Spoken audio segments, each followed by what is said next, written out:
Hi guys, it's another edition of the Incredible Hulk podcast. This time we're talking about the season two story called Like a Brother, which was released in 1979 during the kind of disco craze and period, which kind of reflected its times as well. The story because it was set in a car wash, and of course the song that came out called Car Wash. And you can hear disco music in the background, like playing as the soundtrack, quite a bit funky music. So it starred, of course, Bill Bixby as Banner and Lou Ferrigno as the Hulk. Also, some notable guest stars in it were Ernie Hudson, who played Lee. He also went on to do Ghostbusters, and Tony Burton as Taylor George, the Rotten Apple in this, and Austin Stoker, who was Reverend Jack Williams, and he played a character in a film I really love by John Carpenter called Assault on Precinct 13 as well. So that's really cool. Right, so I'm joined for this story by Alex and Susan. How are you both? I'm really good, thanks, Frank. It's good to be here and talking about the Incredible Hulk again. Rawr. Yes. Yeah, so that's good to be here. Yeah, great. So it's also was written by just for people that like these sort of things, written by, and forgive me if I get my pronunciations wrong. It was written by Richard Christian Matheson and Tom Scalossi, I believe, and directed by Reza Badiyi. So forgive me if I got it wrong, but he actually directed quite a lot of Hulks as well. That guy. So we open up at this car wash in America, and we have, we're introducing some of the characters, right off, right from the bat. We've got a character, I can't remember his name. I didn't write it down. I think he was in Roots. You might know Alex, possibly, who the guy is. Well, as I mentioned before, there was an issue, not to get too political, but it is true, of the 70s, 80s, and even 90s with the Latin-based or Hispanic or Spanish actors finally getting more jobs, more work, and they're actually playing characters for more than just, 2 minutes or such. Yeah. And in the 70s, 80s, and 90s, of course, there was going to be a push for African American or African Black or Asian, even though there was a lot of Asians and there's still been the same 10 Asian actors. Not that it matters in this story. There was other stories where they had the James Hong and other famous actors that have always played Asians or senseis or whatever. In this case, my point is, you have you have almost every character in here that was on Good Times, that was on Beretta, that was on Starsky and Hutch, and of course they were competing networks. But then you have the same production companies that produced Different Strokes and Facts of Life and Good Times and all that. And I'm not sure now. I mean, some of it is stereotypical, some of it is not. I am very grateful that the funk music took over. It wasn't just disco, even though there was a lot of it in disco. Yeah. And it was a change from the no offense, it changed from the adult contemporary James Taylor, Jim Croce type of music, which a lot of people like, but you can't exactly dance to it. So, Yeah. So from the... It's hard to run a nightclub on Jim Croce, right? Yeah, it's kind of hard to run on Time in a Bottle. Doesn't exactly help you with the drinking. So you have a lot of characters that they're known by their body type and their face and their voice. You don't exactly know them by name. Yeah. But as I said, I mean, again, not to be too heavy, because, again, just like in England, just like in America, a lot of the cultural, no matter what race you are, eventually mixes with another thing. Like spaghetti was originally Chinese, and then it became Italian. Yeah, yeah. So, as the decades go on, just like with the names, we all have, everybody in the cast, the original name, Frank, was spelled differently. I know my name was spelled differently. Alex was spelled with a K or an S, depending on what decade and depending on what part of the country you were in. If you were in Greece or whatever, it's spelled differently. Not completely different, but different. So getting back to the episode, I guess you have almost 4 subplots going on here. You have the teenager taking care of the 10-year-old with diabetes. Yeah. And that was another thing that was interesting in the Incredible Hulk, that they sort of preambled the fact that a lot of people are going to have medical conditions, actually, like heart problems and blood problems and diabetes and things like that. You also have the drug club culture versus the religious culture and street culture. And, well, I mean, I know it's a little bit of a cliche, but they actually handled it very respectably. I mean, even when they were talking jive, they didn't go too strict, they didn't go too loose. Yes. Yeah. And they all spoke English. So that was good. It wasn't all jive. This isn't the movie Airplane where the black guys are jive and you have to see the subtitles. Not that there's anything wrong with it, but it's good that they, respected the audience enough. Yeah. What else was going on? And then I know Frank's going to talk about the interesting scenes in the car wash, where the Hulk changes, and then I forgot the line that they said, but when I rewatched it, when one of the black characters, the African American character, sees the Hulk, then he says, "Now that is a colored man." Yeah. Like, oh, okay. Well, it's a little,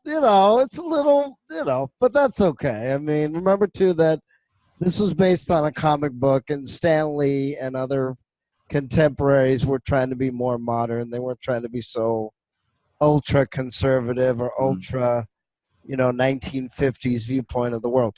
Again, not that there's anything wrong with it. I'm not here to judge one decade over another because everything changes. Yeah, true. What did you want to say about that, to add to it? So what's your sort of thoughts of it at this stage? Well, I like the fact that the older brother was taking care of the younger brother.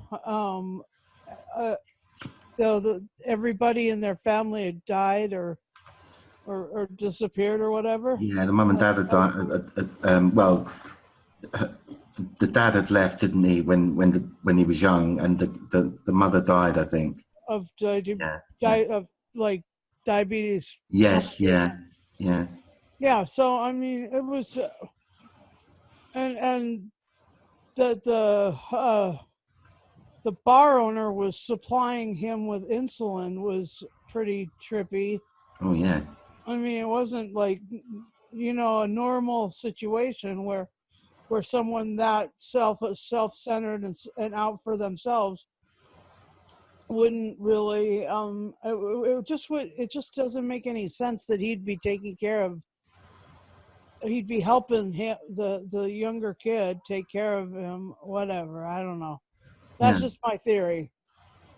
Well, I mean, again, David technically was right. I mean, he might, he's a hustler. And, when you're in a business like that, yeah, you might have friends, you might do favors. But then just like a mobster, you might have to either do a lot of favors and get your hands dirty or, shell a lot of money to bribe them.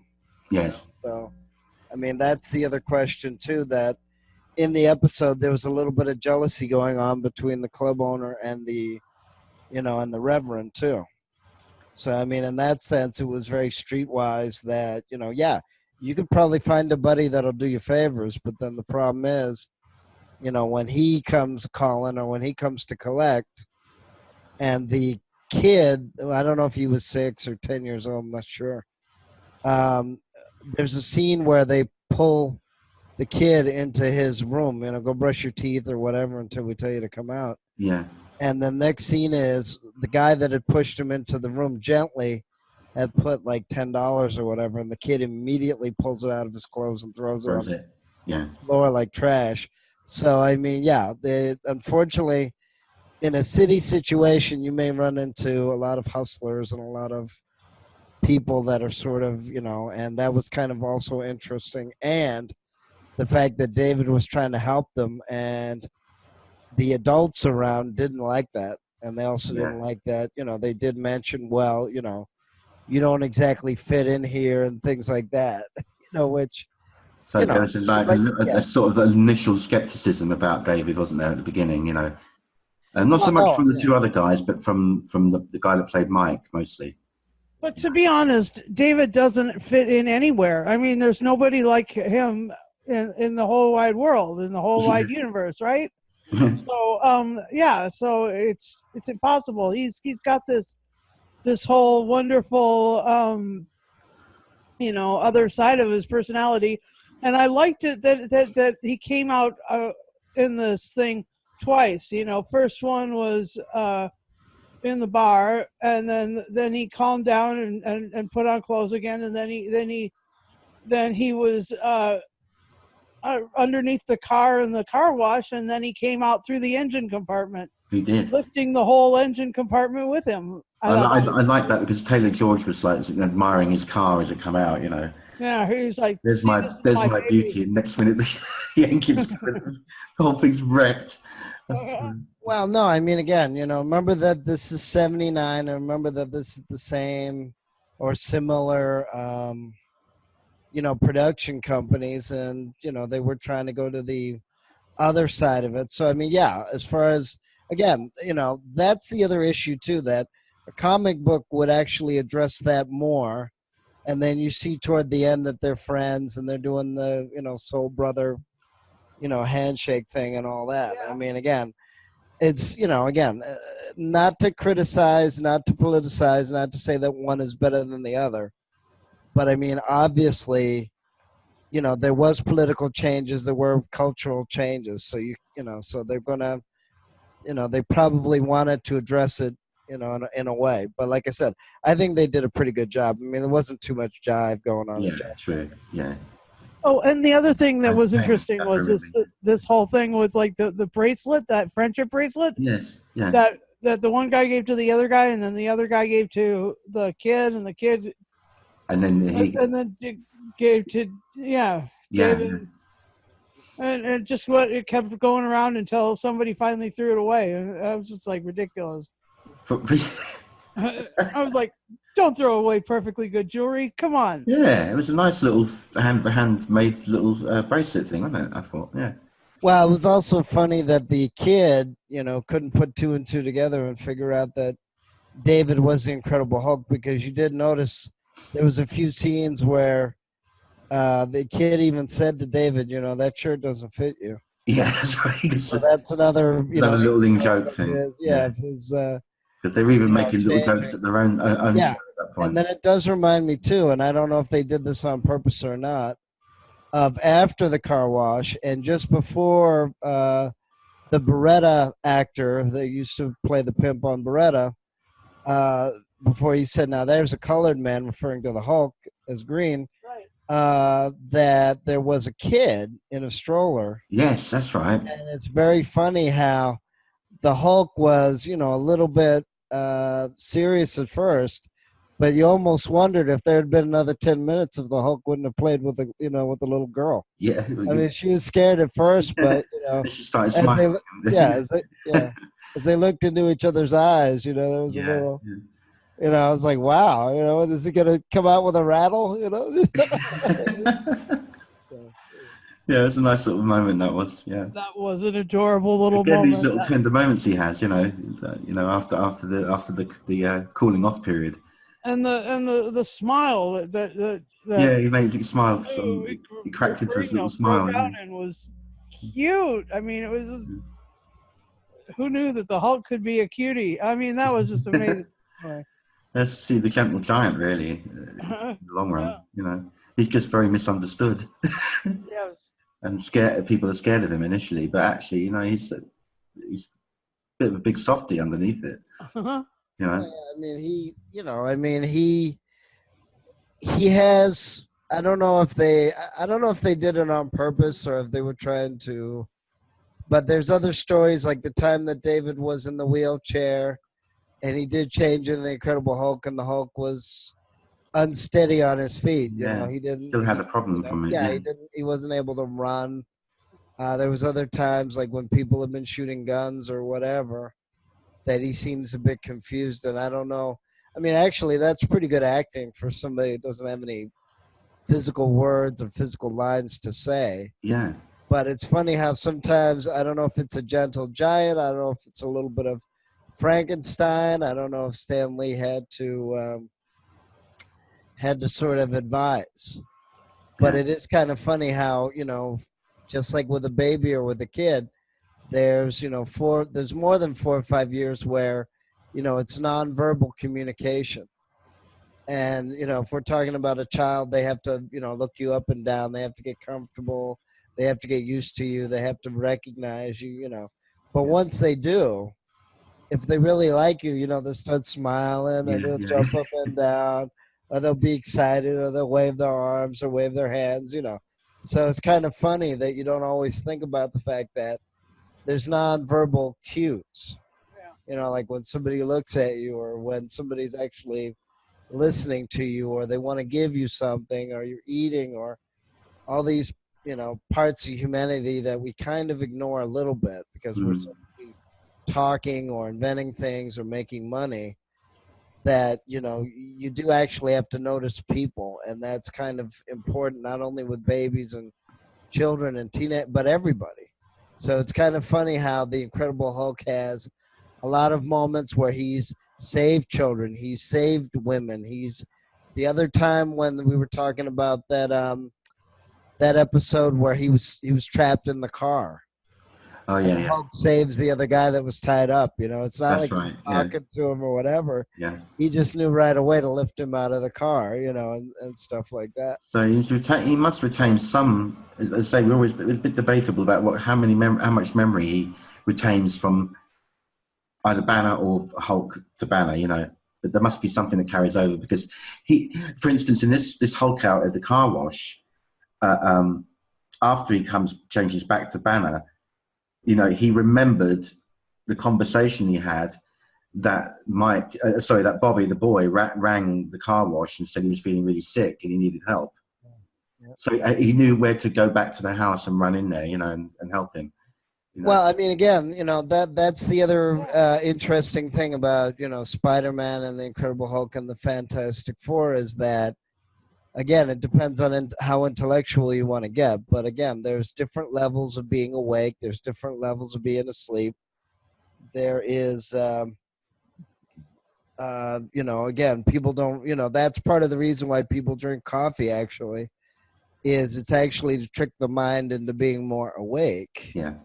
For the A levels and all alpha levels and all these different levels of sleep and REM sleep, when you're really actually asleep.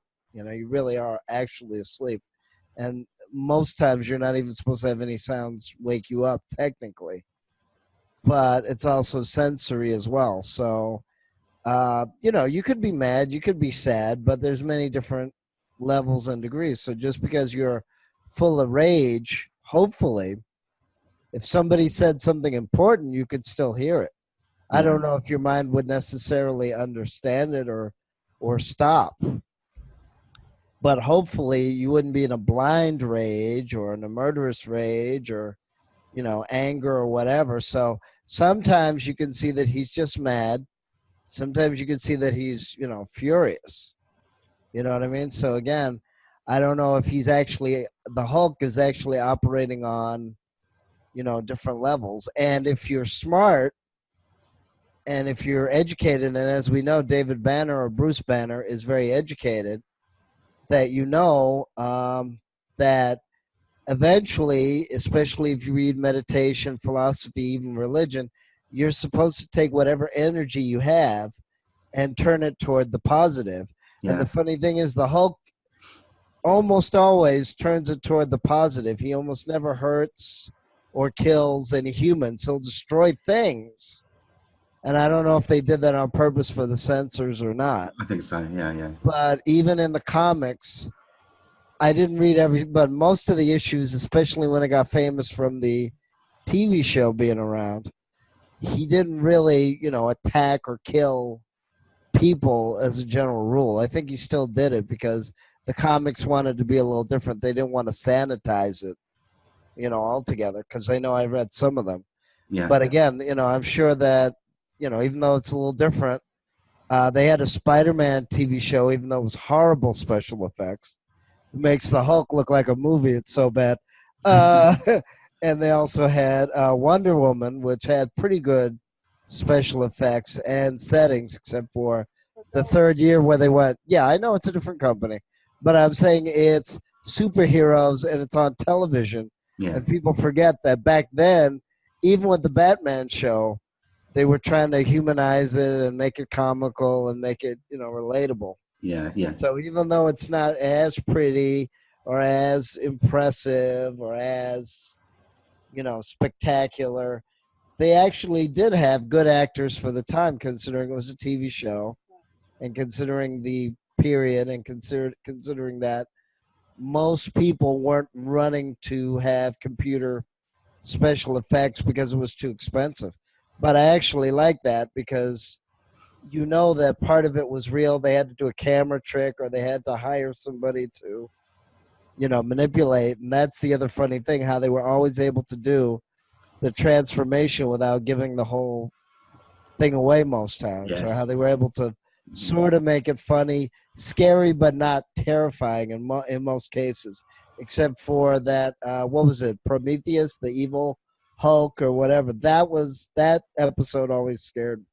Oh, the first, it was called. The Yeah, first. Yeah. right. So it was kind of funny how they were able to do it. And again, they were able to put soul into it without making it into a 1976 movie or having everybody dress in pimp clothes or anything like that. Now, like I said, I'm not sure.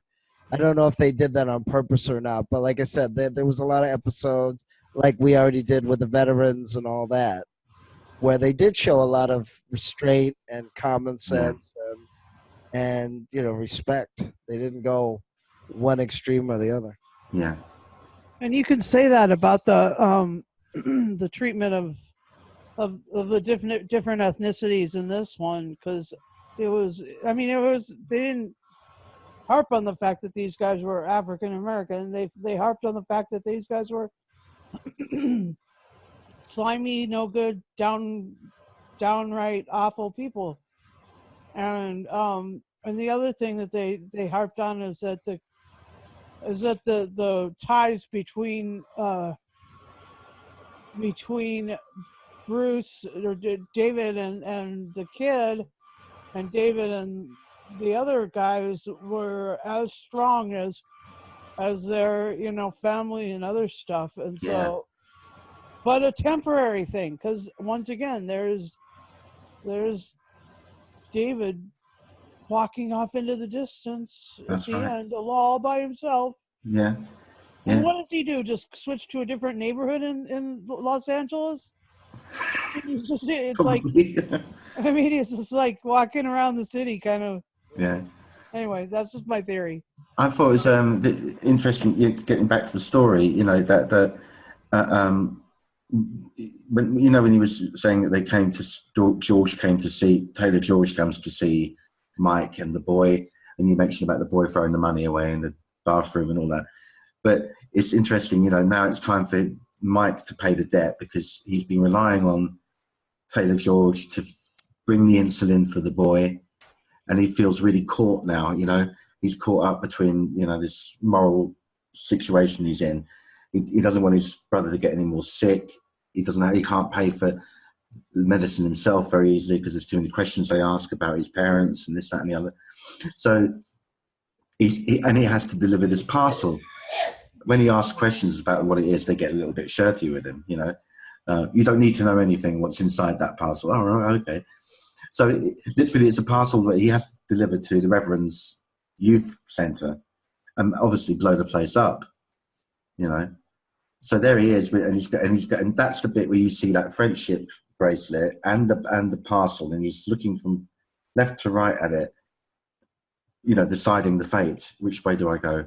Friendship or the obvious bad scenario?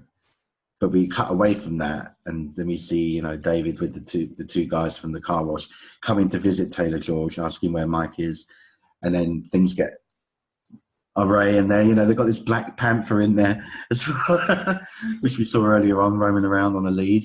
Yeah, I mean that was that. Again, the other funny thing in my mind is that they always have, Bruce or Bruce David Banner, whatever you want to call is the main character. David, yeah. Walking around like the fugitive with the lonely man theme, the sad theme in the background.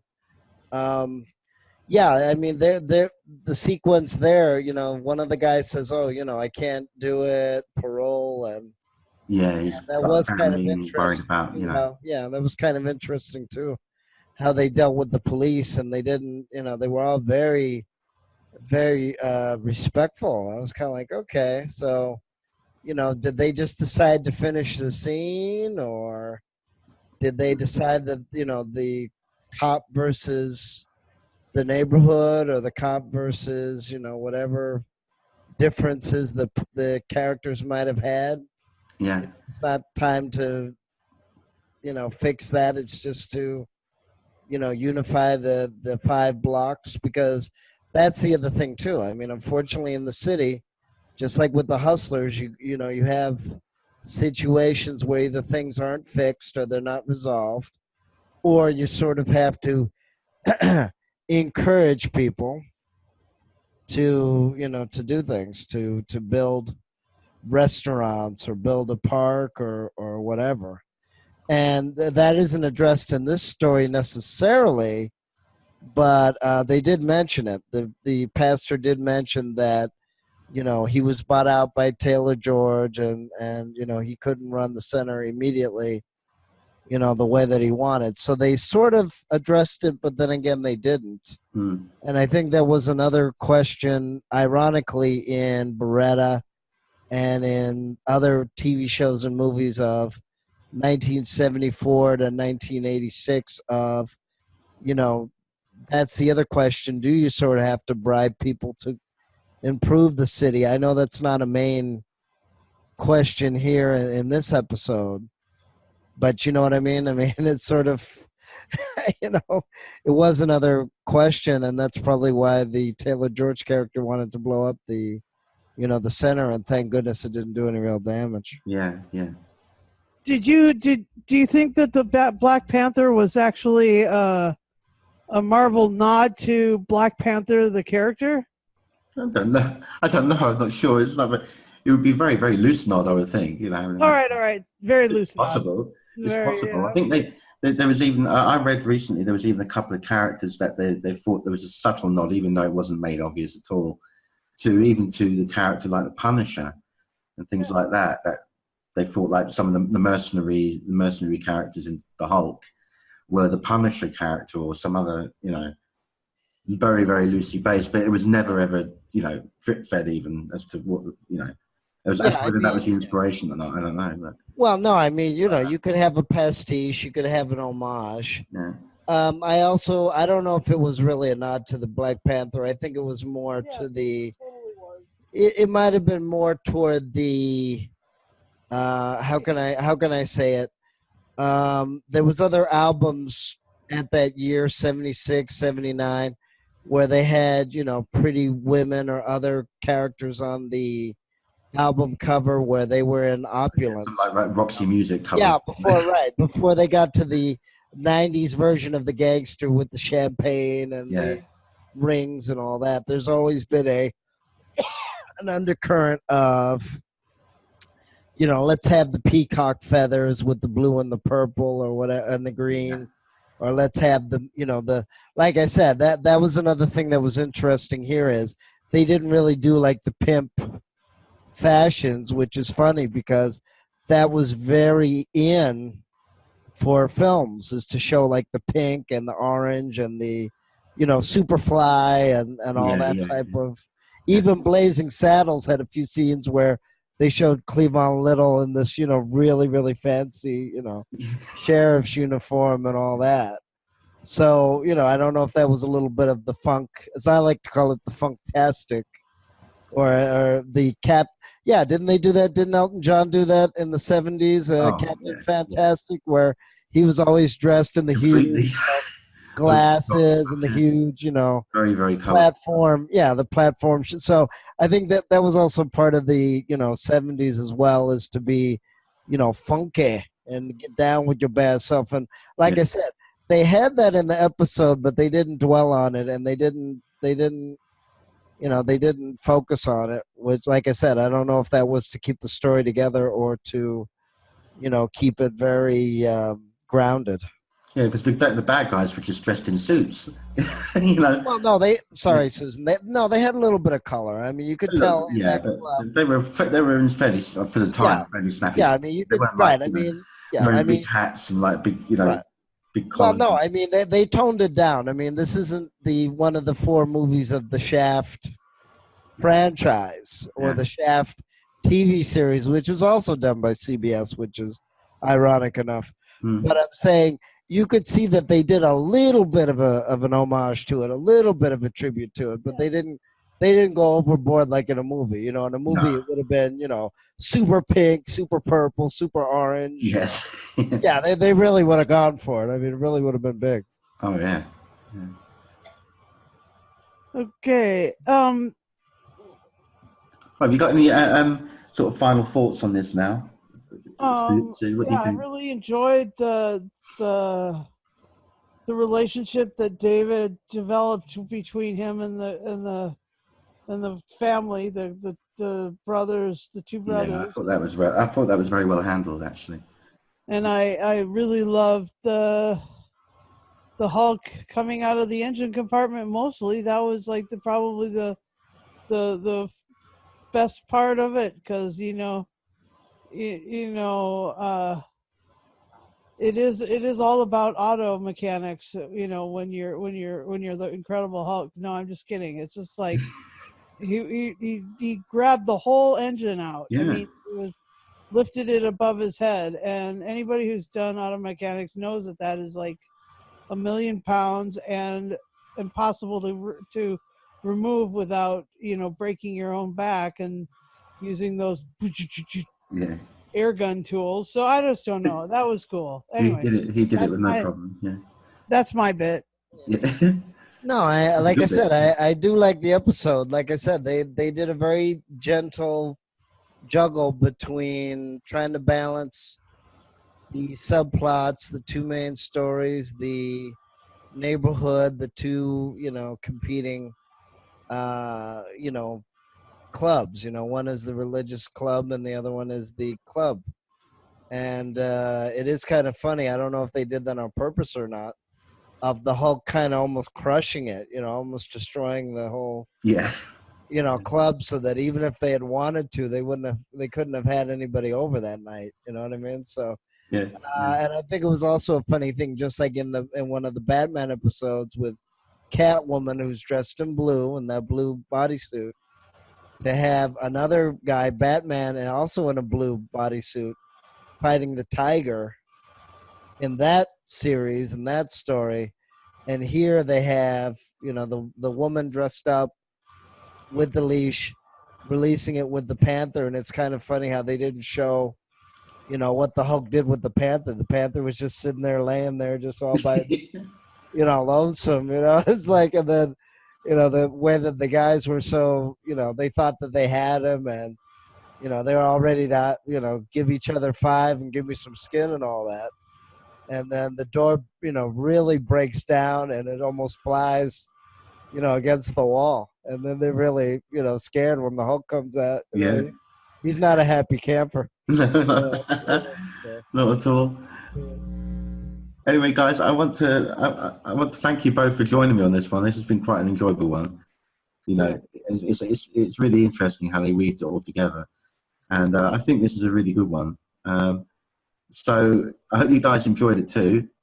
Thank you, Yeah. Sue and Alex, for joining me. Pleasure. Guys, I hope you enjoyed it too. We'll be back hopefully with some interviews as well, if I can get any guests on this podcast from the series. I mean, I'm working on it still, but it's taking a long time.